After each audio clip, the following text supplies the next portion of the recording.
ഇപ്പോഴും ജിന്ന് ചികിത്സാ കേന്ദ്രങ്ങൾ രഹസ്യമായി പലയിടങ്ങളിലും പ്രവർത്തിച്ചു കൊണ്ടിരിക്കുന്നുണ്ട്.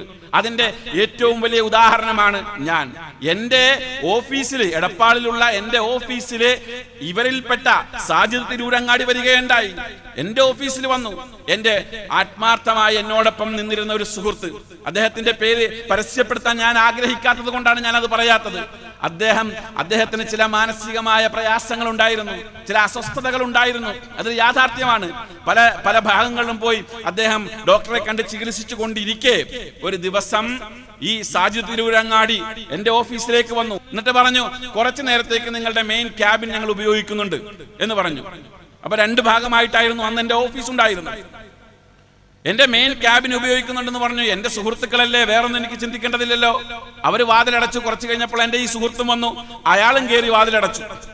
കുറച്ച് കഴിഞ്ഞപ്പോൾ അതിൻ്റെ ഉള്ളിൽ നിന്ന് ശബ്ദം വരാൻ തുടങ്ങി, എന്തൊക്കെയോ ശബ്ദം വരാൻ തുടങ്ങി. അതെന്റെ ഫ്രണ്ട്, എന്റെ ആത്മസുഹൃത്തിന്റെ അല്ല, സാജിദ് തിരൂരങ്ങാടിയുടെ ശബ്ദമാണ് പുറത്തേക്ക് വരുന്നത്. ശബ്ദം പുറത്തു വരാൻ തുടങ്ങി കഴിഞ്ഞപ്പോൾ നീ എന്റെ കൂട്ടുകാരനെ കഴുത്തെ പിടിച്ച് നെക്കി കൊല്ലുകയാണോ എന്നൊന്നും അറിയില്ലല്ലോ. എന്താണെന്നറിയാൻ വേണ്ടി വാതിൽ പതുക്കെ തുറന്നു നോക്കിയപ്പോഴോ അടിച്ചിറക്കൽ ചികിത്സ നടക്കുകയാണ് എന്റെ ഓഫീസിൽ. ഞാൻ നേർക്ക് നേരെ കണ്ടുകൊണ്ടിരിക്കുക. നമ്മളൊക്കെ സാധാരണ പറയാറുണ്ടല്ലോ, ഈ ചില ഉദാഹരണത്തിന് പറയാറുണ്ടല്ലോ, അണ്ണാനെ മരങ്കേറ്റം പഠിപ്പിക്കുക എന്നൊക്കെ. അതേ പ്രകാരമാണ് എന്റെ ഓഫീസിൽ കയറി ഇരുന്നിട്ട് ചികിത്സ നടത്തുക. എന്ത് ജിന്ന് ചികിത്സ? ഞാനോ ജിന്ന് ചികിത്സ ഒരു കാലഘട്ടത്തിൽ ശക്തമായി നടത്തിയിരുന്ന ആളാണ്. ഖുറാഫിയായിരുന്ന കാലഘട്ടത്തിൽ ജിന്നിനെ അടിച്ചിറക്കലും പിശാചിനെ അടിച്ചിറക്കലും മന്ത്രവും അത്തരത്തിലുള്ള ചികിത്സ നടത്തി ഖുറാഫാത്തിൽ ഇത് ശക്തമായ രീതിയിൽ മുന്നോട്ട് പോയിരുന്ന വ്യക്തിയാണ് ഞാൻ. എന്റെ ഓഫീസിൽ കയറി ഈ ചികിത്സ നടത്തുമ്പോൾ ഇതിന്റെ ശരിയായ വശങ്ങൾ എന്താണ് എന്ന് ജസ്റ്റ് എന്നോട് ചോദിക്കാലോ. അവര് നടത്തിയിരുന്നത് എന്താണ്? അവരുടെ കയ്യിൽ ഒരു സ്പ്രേ കുപ്പിയുണ്ട്. നമ്മുടെയൊക്കെ ബാർബർ ഷോപ്പിലൊക്കെ മുഖത്ത് വെള്ളടിക്കാൻ ഉപയോഗിക്കുന്ന സൈസ് ആ സ്പ്രേ കുപ്പി. അതുകൊണ്ട് ഒരു വടിയുണ്ട്, ഒരു ഇയർഫോണുണ്ട്. ഇയർഫോണ് മൊബൈലിലാണോ അതോ ഓർമ്മ ഇല്ല, ഏതോ ഒരു മെഷീനിലാണെന്ന് തോന്നുന്നത്. ബാഗിൽ എന്തോ ഒരു സാധനമുണ്ട്. അതിൽ കുത്തിയിട്ട് അതിൽ നിന്ന് ഖുർആന്റെ ശബ്ദം ചെവിയിലേക്ക് കൊടുക്കുക. എന്നിട്ടോ കയ്യില് മുഖത്ത് ഈ സ്പ്രേ തെളിയിക്കുക. ഇയാള് അനങ്ങാതിരുന്ന് കേൾക്കാൻ ഈ വടി കൊണ്ടടിക്കുക. അപ്പൊ ഇയാളെ ഇളകാൻ തുടങ്ങും. അനങ്ങാതിരിക്കാൻ ഈ വടി കൊണ്ടടിക്കും. അപ്പൊ ഇയാളെ ഇളകാൻ തുടങ്ങും. കുറെ അടി എന്റെ കൂട്ടുകാരൻ കൊള്ളുകയും ചെയ്തു ആ പേരിൽ. അപ്പോ ഞാൻ ചിന്തിച്ചത് ഇതാണ്, അതായത് ഖുറാഫികളെക്കാൾ കുറച്ചുകൂടെ ലേറ്റസ്റ്റ് മോഡലുള്ള ജിന്ന് ചികിത്സയാണ് ഇവർ നടത്തുന്നത്. ഖുറാഫികളെക്കാൾ. ഞാൻ ഈ വിഷയം, ഈ സാജിദ് തിരൂരങ്ങാടിയുടെ വിഷയം ഞാൻ ഈ പ്രസ്ഥാനവുമായി ബന്ധപ്പെട്ട് സഹകരിച്ചിട്ട് നമ്മുടെ വാട്സാപ്പിലുള്ളതായ സുഹൃത്തുക്കൾക്ക് കൈമാറി.